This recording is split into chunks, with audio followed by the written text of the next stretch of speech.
Charitable കമ്പനികളെ കുറിച്ചിട്ടാണ് പുതിയ വീഡിയോയിൽ പറയുന്നത്. എൻ്റെ ഓഫീസ് നിങ്ങൾക്ക് അറിയാവുന്ന പോലെ ആധാരമെഴുത്തും രജിസ്ട്രേഷനും ഒക്കെ ഉള്ള പ്രധാനമായും അത്തരം ഡോക്യുമെൻ്റ് വർക്കുകൾ ചെയ്യുന്നൊരു ഓഫീസ് എന്ന നിലയിൽ പലപ്പോഴും എൻ്റെ അടുത്ത് ട്രസ്റ്റ് ഡീഡുകൾ ചെയ്യാൻ ആളുകൾ വരാറുണ്ട്, സൊസൈറ്റികളുടെ രജിസ്ട്രേഷൻ വരാറുണ്ട്. അപ്പോൾ ട്രസ്റ്റ് ഡീഡുകൾ ഇതുവരെ വരുന്ന ആളുകളൊക്കെ നമ്മളോട് ചോദിക്കാറുള്ള ഒരു ചോദ്യമുണ്ട്.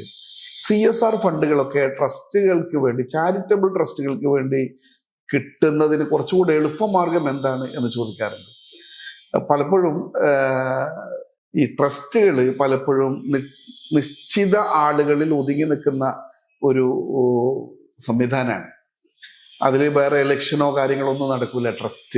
ട്രസ്റ്റ് അതിനെങ്ങനെയാണ് അത് കാലാകാലങ്ങളിൽ പുലർത്തി പോരേണ്ടത് പറഞ്ഞ ചില നിയമങ്ങൾ അതിൽ വെച്ചിട്ടുണ്ടാവും. അതല്ലാതെ വേറെ ഫാമിലി ട്രസ്റ്റുകൾ ഉണ്ടാവും, അല്ലെങ്കിൽ കുറച്ച് ആളുകൾ ചേർന്ന ട്രസ്റ്റുകൾ ഉണ്ടാവും, ചാരിറ്റബിൾ ട്രസ്റ്റുകളൊക്കെ. പക്ഷെ അതിൽ വേറെ പബ്ലിക്കിന്റെ ഇലക്ഷനും കാര്യങ്ങളോ അങ്ങനെ ഒന്നും നടക്കാറില്ല. അങ്ങനെയാണ് അത് നടന്നു പോകുക. അപ്പോൾ അങ്ങനെ വരുമ്പോൾ സ്വാഭാവിക ആളുകൾക്ക്, ഇതിലേക്ക് ഫണ്ട് കൊടുക്കുന്ന ആളുകൾക്കൊക്കെ ചെറിയ പ്രയാസങ്ങൾ നേരിടാറുള്ളത്. അത് അവരുടെ കുടുംബ ട്രസ്റ്റ് അല്ലേ, അത് ആരും ഓഡിറ്റ് ചെയ്യാൻ, ആർക്കാണത് കണക്കുകൾ കാണാൻ പറ്റുക എന്നൊക്കെ അങ്ങനെ ചോദിക്കാറുണ്ട്. ഈ ഒരു ചോദ്യത്തിന് ഉള്ള ഒരു മറുപടിയാണ് നമ്മുടെ ഈ പുതിയ വീഡിയോയിലുള്ളത്. ഞാൻ പുതിയ ഒരു ഓഫീസ് മാറി എന്ന വിവരം നിങ്ങൾ കുറേ ആളുകൾക്ക് അറിയാം. ചാവക്കാട് തന്നെ പുതിയ ഓഫീസിനോട് ചേർന്ന് ഒരു ചാർട്ടേഡ് അക്കൗണ്ടന്റും കമ്പനി സെക്രട്ടറിയും ഒക്കെ നമ്മളോട് ചേർന്നിട്ടുണ്ട്. അതിലെ കമ്പനി സെക്രട്ടറി പ്രിയപ്പെട്ട ജയശ്രീ നമ്മോടൊപ്പമുണ്ട്. ജയശ്രീ അതിൻ്റെ കാര്യങ്ങൾ കുറച്ചുകൂടെ നന്നായി വിശദീകരിക്കും.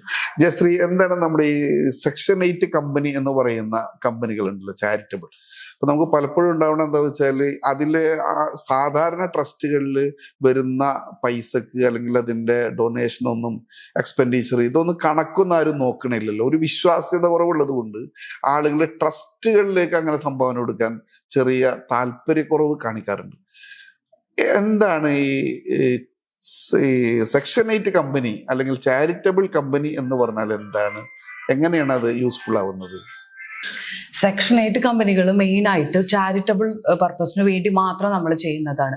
ഇപ്പോൾ ട്രസ്റ്റ് ആണെങ്കിലും സൊസൈറ്റി ആണെങ്കിലും ഒക്കെയും ചാരിറ്റബിൾ പർപ്പസ് ആണ്. പക്ഷെ സെക്ഷൻ 8 കമ്പനി സെൻട്രൽ ഗവൺമെന്റിന്റെ അണ്ടറിൽ വരുന്ന ഒരു ഓർഗനൈസേഷൻ ആണ്.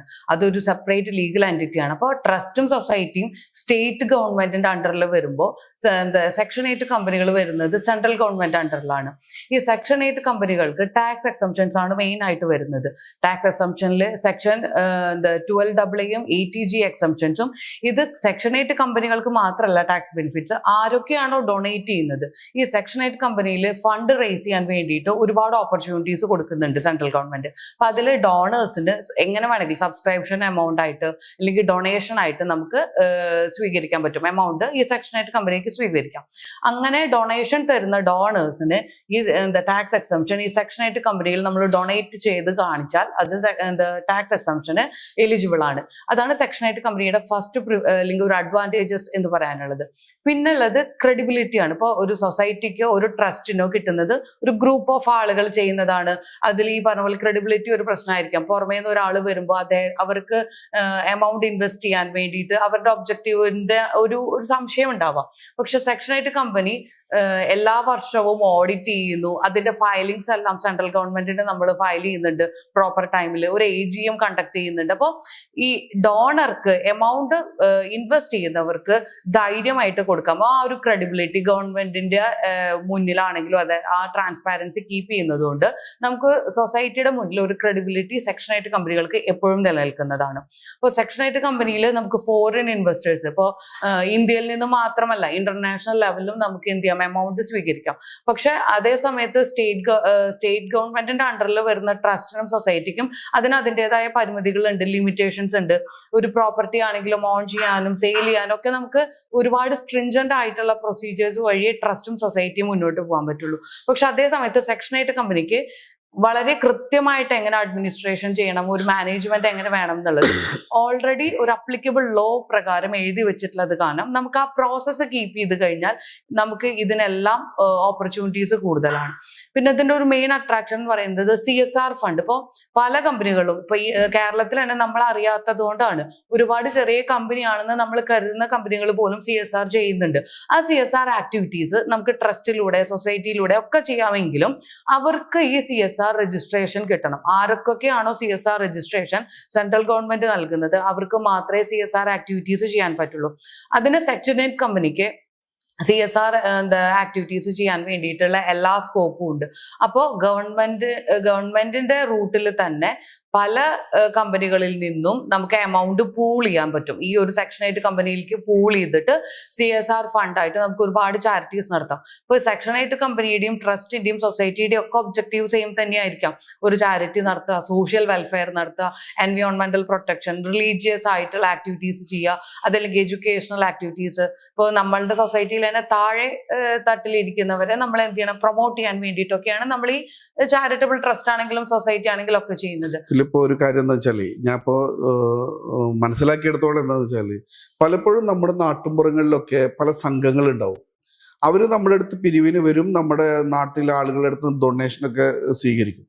പക്ഷെ അതിന് ഇൻ ഡെപ്ത് നമ്മൾ പോയി നോക്കിയാൽ ഇതൊക്കെ പുറത്തുള്ള ഒരു കമ്മിറ്റി മാത്രമായിരിക്കും. ഇതിന്റെ യഥാർത്ഥ ഓണേഴ്സ് ഒരു ട്രസ്റ്റ് ആയിരിക്കും.